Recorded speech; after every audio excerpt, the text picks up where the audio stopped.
Today we are going to study the topic regarding word problems. आता हा सगळ्यात महत्वाचा आणि विद्यार्थ्यांना सगळ्यात कठीण वाटणारा टॉपिक आहे. आता कठीण का वाटतो याच्या मागचं कारण आहे की वर्ड प्रॉब्लेम्स मध्ये आपल्याला वेगवेगळ्या प्रकारचे न्यूमरिकल्स किंवा सिच्युएशन्स दिलेले असतात. मग जसं तुम्हाला इथे वर्ड प्रॉब्लेम कोणकोणत्या टाइप्स वर येतात ते दिलेलं आहे. 5-6 टाइप दिलेले आहे की एजशी रिलेटेड न्यूमरिकल्स असतात, नंबरशी रिलेटेड असतात, फ्रॅक्शनशी रिलेटेड असतात, मनी ट्रान्झॅक्शनशी रिलेटेड असतात, जॉमेट्रिकल प्रॉपर्टीज जे आपण ऑलरेडी शिकलेलो आहे त्याच्याशी रिलेटेड असतात. तर आता जेव्हा वेगवेगळ्या सिच्युएशन दिलेले आहे तर आपल्याला वेगवेगळ्या प्रकारे त्याला समजून घेऊन मॅथमॅटिकल फॉर्म मध्ये कन्व्हर्ट करता आलं पाहिजे. जे स्टेटमेंट्स आपल्याला वर्ड्स मध्ये दिलेले आहे त्याला मॅथमॅटिकल लँग्वेज मध्ये कन्व्हर्ट करणं हा एक टास्क मुलांना जमत नाही. तो कशामुळे जमत नाही? कारण की त्याची प्रॅक्टिस आपण करत नाही. त्याच्यामुळे आता अजून एक प्रॉब्लेम असा आहे की जेव्हा आपल्याला वर्ड प्रॉब्लेम दिलेला आहे त्याला आपल्याला मॅथमॅटिकल लँग्वेज मध्ये कन्व्हर्ट करायचा आहे तर त्याचा काही फिक्स फॉर्म्युला नाहीये. ते आपल्या अंडरस्टँडिंग लेवलवर आहे की वर्ड प्रॉब्लेम मध्ये गिव्हन काय आहे आणि आपल्याला फाइंड आउट काय करायचं आहे.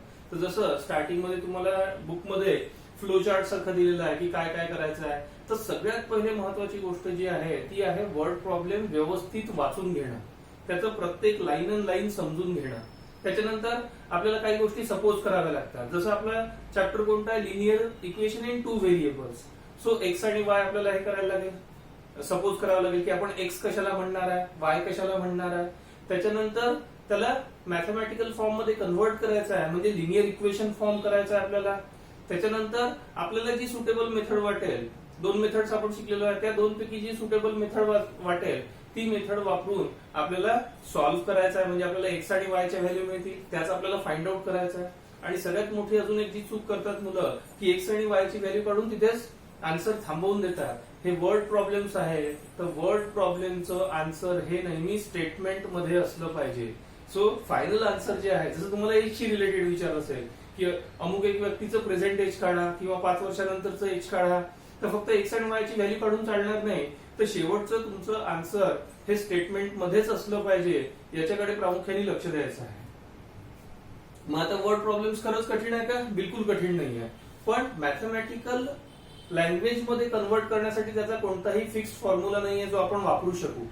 सॉल्व्ह करायला आपल्याला मेथड्स आहेत, पण गिव्हन सिच्युएशनला मॅथमॅटिकल फॉर्म मध्ये कन्व्हर्ट करण्यासाठी कोणताही फॉर्म्युला नाही आहे. त्याची जशी जशी जितकी प्रॅक्टिस तुम्ही करत जाल, जितकं तुमचं अंडरस्टँडिंग वाढत जाईल तितकं ते सोपं जाईल. आणि सगळ्यात महत्वाचा पार्ट तोच आहे की मॅथमॅटिकल फॉर्म मध्ये कन्व्हर्ट करणं. नंतर सॉल्व्ह करण्यासाठी ज्या 2 मेथड आपण लास्ट याच्यामध्ये शिकलेलो आहे त्या तर खूपच सोप्या आहेत. त्याच्यामुळे सॉल्व्ह करणं हा इश्यू नाही आहे. प्रॉब्लेम येतो मुलांना तो फक्त मॅथमॅटिकल इक्वेशन फॉर्म करण्यामध्ये. तर आता याच्यामध्ये जे सॉल्व्ड एक्झाम्पल्स दिलेले आहे ते आपण बघू. आता याच्यामध्ये फ्लो चार्ट वगैरे जो दिलेला आहे तो तुम्हाला फक्त समजण्यासाठी दिलेला आहे. आपल्याला तसं फ्लो चार्ट प्रमाणे किंवा स्टेप 1 स्टेप 2 अशा प्रमाणे लिहिण्याची गरज नसते. तर आपण पेज नंबर 87 वर जे तुम्हाला फर्स्ट प्रॉब्लेम दिलेला आहे ते समजून घेऊ. जसं याच्यामध्ये दिलेलं आहे, sum of 2 numbers is 103. If greater number is divided by smaller number then the quotient is 2 and remainder is 19. Then find the numbers. आता याच्यामध्ये एक गोष्ट लक्षात ठेवायची की प्रत्येक वेळेस जे अननोन आहेत त्याच्यासाठी आपल्याला 2 कंडिशन्स दिल्या असतील. का बरं? कारण आपण लिनियर इक्वेशन इन 2 व्हेरिएबल सोडवतोय आणि आपण मागच्या याच्यामध्ये बघितलेलं आहे की आपल्याला 2 इक्वेशन्स लागतात तेव्हाच त्याला युनिक सोल्युशन मिळतं. सो 2 कंडिशन्स नेहमी प्रत्येक न्यूमरिकल मध्ये दिल्या असतील कोणत्याही अननोन व्हॅल्यूज साठी. तर कंडिशन 1 प्रमाणे एक इक्वेशन आपल्याला बनवायचं आहे, कंडिशन 2 प्रमाणे आपल्याला एक इक्वेशन बनवायचं आहे. सो त्याच्यामध्ये दिलेलं काय आहे, 2 नंबर्स आहेत. त्या 2 नंबर्सची सम आहे 103 ही पहिली कंडिशन झाली. आणि सेकंड कंडिशन आपल्याला काय दिलेली आहे, if greater number is divided by smaller number then the quotient is 2 and the remainder is 19. Then find the numbers. So सगळ्यात पहिल्यांदा आपल्याला हे वाचून नीट समजून घ्यायचं आहे. आता आपल्याला सपोज करायच्या आहे गोष्टी. तर काय सपोज करणार? आता इथे एक ग्रेटर नंबर आहे, एक स्मॉलर नंबर आहे. तर ग्रेटर नंबर साठी एक व्हेरिएबल आपल्याला सपोज करायचा आहे, स्मॉलर नंबर साठी एक व्हेरिएबल आपल्याला सपोज करायचा आहे. जसं मी लिहितो, let the greater number be x. आता मी एक्स घेतला म्हणून तुम्ही एक्सच घेतला पाहिजे असं कंपल्शन आहे का? नाही. तुम्ही एक्स वाय झेड एबीसी कोणतेही घेऊ शकता, मी एक्स घेतलेला आहे. So let the greater number be x and let the smaller number be y. तुम्ही ग्रेटर नंबरला एक्स कन्सिडर केलेला आहे, स्मॉलर नंबरला वाय कन्सिडर केलेला आहे. आता पहिली कंडिशन काय दिलेली आहे, हे जे दोन नंबर आहेत यांची सम 103 आहे. मग त्याला मॅथमॅटिकल फॉर्म मध्ये कसं लिहिणार आपण, सोपं आहे. X plus y is equals to 103. ही पहिली कंडिशन झाली. सो याला इक्वेशन नंबर काय देणार आपण, 1 देणार. आता सेकंड कंडिशन जी दिलेली आहे ती थोडीशी ट्रिकी आहे, महत्वाची आहे. काय म्हटलेलं आहे, ग्रेटर नंबरला जेव्हा स्मॉलर नंबरनी आपण मल्टिप्लाय करू त्यावेळेला आपल्याला कोशंट 2 मिळत आहे आणि रिमाइंडर 19 मिळत आहे. मग याला मॅथमॅटिकल फॉर्म मध्ये कसं लिहिणार, ऑलरेडी आपण प्रिव्हियस चॅप्टर्स मध्ये शिकलेलो आहे. आपल्याला माहिती आहे dividend is equal to divisor into quotient plus remainder. तोच फॉर्म्युला आपल्याला इथे वापरायचा आहे. आता इथे मोठ्या नंबरला छोट्या नंबरने डिवाइड केला म्हणजे हा काय झाला, डिव्हिडंड झाला. So dividend is equals to divisor into quotient. Divisor काय आहे, छोटा number that is y into quotient. Quotient आपल्याला गिव्हन आहे किती आहे, 2y आणि आपल्याला रिमाइंडर दिलेला आहे किती, 19 दिलेला आहे. सो याला फक्त आपण प्रॉपर फॉर्म मध्ये अरेंज करून घेणार. काय होईल, हे x हे 2y लेफ्ट हँड साइडला आणतोय आपण. सो इथे प्लसचं काय होईल, मायनस 2y होईल is equals to 19. This is equation number 2. आता x हे पहिलं इक्वेशन झालं, हे दुसरं इक्वेशन झालं. आता याला सॉल्व्ह करणं खूप सोपं आहे. काय करू शकतो आपण, आता बघा y ला एलिमिनेट करायचं म्हटलं तर दोन्ही याचे कोइफिशियंट वेगवेगळे आहे, पण x चे कोइफिशियंट जे आहे ते सेम आहे. x चे कोइफिशियंट सेम आहे. मग मी आता इथे काय करतोय, मी सेकंड इक्वेशन मधून फर्स्ट इक्वेशन जर सबस्ट्रॅक्ट केलं किंवा फर्स्ट इक्वेशन मधून सेकंड इक्वेशन जर सबस्ट्रॅक्ट केलं तर मला आन्सर मिळणार आहे. So subtract equation 3 from 1. मग पहिलं इक्वेशन लिहून घेणार आपण, x plus y is equals to 103. आता मी इथे एलिमिनेशन मेथड वापरत आहे, पण एलिमिनेशन मेथडच वापरली पाहिजे असं काही कंपल्शन नाही आहे. तुम्ही जर सबस्टिट्यूशन मेथडशी कम्फर्टेबल असाल तर सबस्टिट्यूशन मेथड तुम्ही वापरू शकता. त्याच्यानंतर x minus 2y is equals to 19. आता काय करायचं, सबस्ट्रॅक्ट करायचं आपल्याला. सबस्ट्रॅक्ट करायचं म्हणजे सगळ्या टर्म्सच्या साइन जे आहे ते चेंज होतील. x ला काही साइन नाही म्हणजे प्लस आहे, प्लसचं मायनस होऊन जाईल. इथे मायनसचं प्लस होऊन जाईल. 19 च्या आधी कोणती साइन नाही आहे म्हणजे प्लस आहे, तर ती प्लसची मायनस होऊन जाईल. आता plus x minus x cancel out होऊन जाईल. y plus 2y that will be 3y that is equals to, now 103 minus 19 will be 83. No, 84. That will be 84. Now 3y is equals to 84. If 3y is equals to 84, therefore y is equals to 84 by 3. याला divide करा, काय 3 2 जा 6, 3 8 जा 24. Therefore y is equals to 24. म्हणजे आपल्याला smaller number इथे मिळालेला आहे. 3 2 जा 6, 24 नाही 28. y is equals to 28. आता x ची व्हॅल्यू आपल्याला फाइंड आउट करायची आहे. मग काय करणार, ही व्हॅल्यू कोणत्याही एका इक्वेशन मध्ये आपण पुट करणार. तुम्ही फर्स्ट इक्वेशन मध्ये पुट करतोय, काय x put in equation 1. So x plus 28 is equals to 103. Therefore x is equals to 103 minus 28. हे सबट्रॅक्शन केली की आपल्याला x ची व्हॅल्यू मिळेल.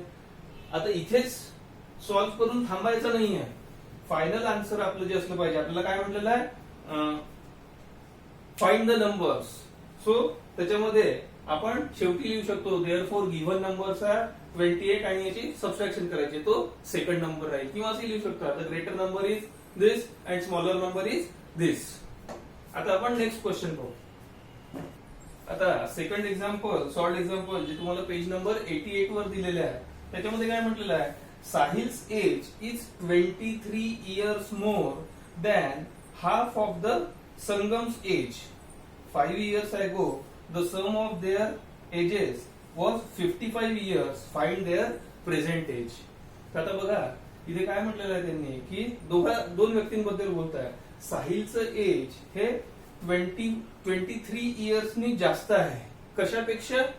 Half of Sangam's age. म्हणजे संगमचं जे काय एज असेल आत्ताच त्याला जर अर्ध केलं तर जी व्हॅल्यू मिळेल त्याच्यापेक्षा 23 इयर्सनी हा साहिल जो आहे, साहिल नाही सॉरी सलील जो आहे तो मोठा आहे.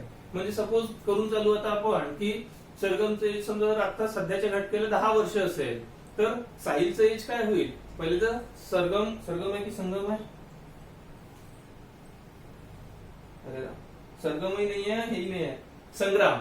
संग्रामचं एज जर 10 इयर्स असेल तर 10चं अर्ध करावं लागेल. काय होईल? 5 इयर्स होतील. आणि त्या 5 इयर्स पेक्षा 23 इयर्सनी मोठा आहे कोण? सलील. म्हणजे जर का संग्रामचं एज 10 इयर्स असेल तर या 10 इयर्सचं हाफ आणि त्याच्यापेक्षा 23 इयर्स जास्त म्हणजे 10/2 + 23 अशी कंडिशन आहे. सो आता त्याला मॅथमॅटिकल फॉर्म मध्ये आपण कशा प्रकारे हे करू शकतो, कन्वर्ट करू शकतो ते बघूया. सगळ्यात पहिल्यांदा आपल्याला काय करायला लागेल? सपोज करावं लागेल. सपोज काय करणार? प्रेझेंट एज कोणाकोणाचे? सलीलचे आणि संग्रामचे. So let present age of Salil be x years and let present age of Sangram be y years.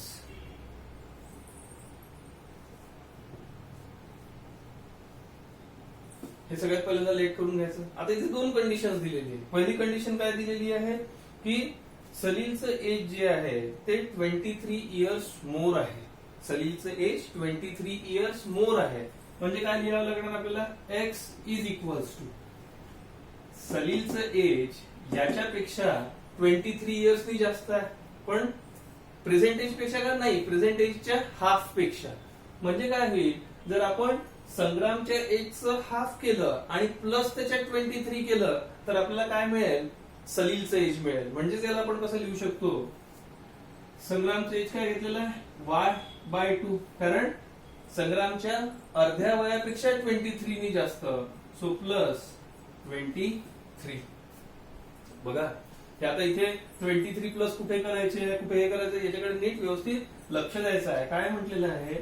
सलीलचं age हे संग्रामच्या एजच्या अर्ध्यापेक्षा 23 इयर्सनी जास्त आहे. म्हणून काय लिहिलं? याचं जे काय एज असेल XYZ ते x इज इक्वल्स टू संग्रामच्या एजचं अर्ध केलं आपण, डिवाइड/2 केलं, प्लस 23 इयर्सनी मोठा आहे अर्ध्यापेक्षा म्हणून प्लस 23 केलं. आता याला सिम्प्लिफाय करून घ्यायचं आहे आपल्याला. आता सिम्प्लिफाय कसं करणार? हे 2 जर आपल्याला इकडे शिफ्ट करायचे असतील तर आपल्याला पहिले या दोघांना ऍड करावं लागेल. डायरेक्टली हा 2 इकडे नाही येणार. मग याचा LCM काढावा लागेल. LCM काय येईल? 2 येईल. म्हणजे याला 2 नी मल्टिप्लाय करावं लागेल. So x will be equal to y plus 23 2 जा 46 डिवायडेड बाय 2. आता हे 2 इकडे घेऊन येऊ शकतो आपण. 2x is equals to y plus 46. याला फर्दर सिम्प्लिफाय केलं तर काय मिळेल आपल्याला? 2x minus y plus is equals to 46. This is our equation number 1. हे फर्स्ट कंडिशन वरून आपण इक्वेशन बनवलं. आता सेकंड कंडिशन काय दिलेली आहे की 5 years ago sum of their ages was 55. म्हणजे आज जे काय एज असेल त्याच्या 5 वर्ष आधी त्या दोघांच्या एजेसची सम ही 55 होती. मग आता प्रेझेंट एज जे आहे ते आपण x आणि y कन्सिडर केलं. जसं मी म्हटलं की माझं आजचं एज 35 इयर्स आहे तर 5 वर्षापूर्वी माझं एज किती राहील? 35 मायनस 5 दॅट इज 30 इयर्स. त्याचप्रमाणे इथे करायचं. हे प्रेझेंट एजेस घेतले आहे म्हणजे बिफोर 5 इयर्स. बिफोर 5 इयर्स सलीलचं एज काय होऊन जाईल? x मायनस 5 इयर्स आणि संग्रामचं एज काय होईल? y minus 5 years. आणि 5 वर्षांपूर्वी त्यांचं जे काय एज होतं त्यांची सम जी आहे ती 55 होती. So according to second condition काय येईल, 5 वर्षापूर्वीचं सलीलचं age that is x-5 plus 5 वर्षापूर्वी संग्रामचं एज दॅट इज y-5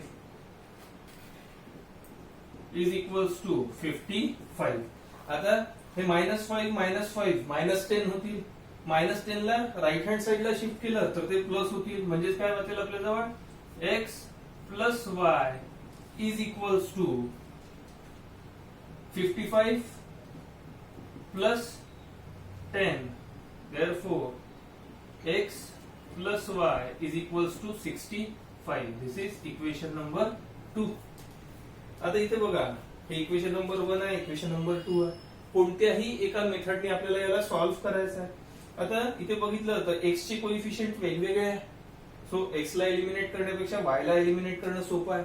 का सोपं आहे? कारण या दोन्हीचा कोइफिशियंट सेम आहे आणि साइनचंही अपोजिट आहे. मागच्या केसमध्ये आपल्याला जो व्हेरिएबल एलिमिनेट करायचा होता त्यांची साइन सेम होती, तर आपण काय केलं होतं, एका इक्वेशन मधून दुसरं इक्वेशन सबट्रॅक्ट केलं होतं. पण इथे सेम अपोजिट साइन ऑलरेडी आहे. मग आपण काय करणार, add equation 1 to 2. Add equation 1 and 2. मग काय मिळेल आपल्याला, पहिले इक्वेशन आहे 2x minus y is equals to 46 plus equation 2 काय आहे, x plus y is equals to 65. आता प्लस करतो तेव्हा त्याच्यामुळे साइन चेंज करण्याचं काही कारण नाही आहे. -y plus y cancel out होऊन जाईल. 2x plus 1x that is 3x that is equals to 1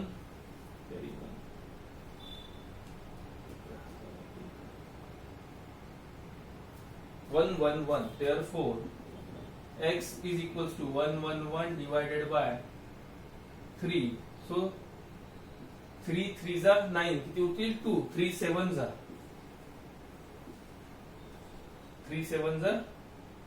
21. So therefore x is equals to 37. आता y ची व्हॅल्यू आपल्याला काढायची आहे. ही x ची व्हॅल्यू इक्वेशन नंबर 1 किंवा इक्वेशन नंबर 2 मध्ये पुट करा, त्याला सॉल्व्ह करा, तर आपल्याला y ची व्हॅल्यू मिळेल. आणि फायनल आन्सर आपल्याला काय द्यावं लागेल, द प्रेझेंट एज ऑफ, आता हे कोणाचं x मिळालं आहे, म्हणजे कोणाचं मिळालेलं आहे, सलीलचं एज मिळालं आहे. Present age of Salil is 37 years आणि y ची व्हॅल्यू काढल्यानंतर आपल्याला संग्रामचं एज मिळेल. तर किती आलेलं आहे इथे, 28 इयर्स आलेलं आहे. So final answer will be Salil's present age is 37 years and Sangram's present age is 28 years. अशा प्रकारे आपण हे सॉल्व्ह करू शकतो. Now we will move to next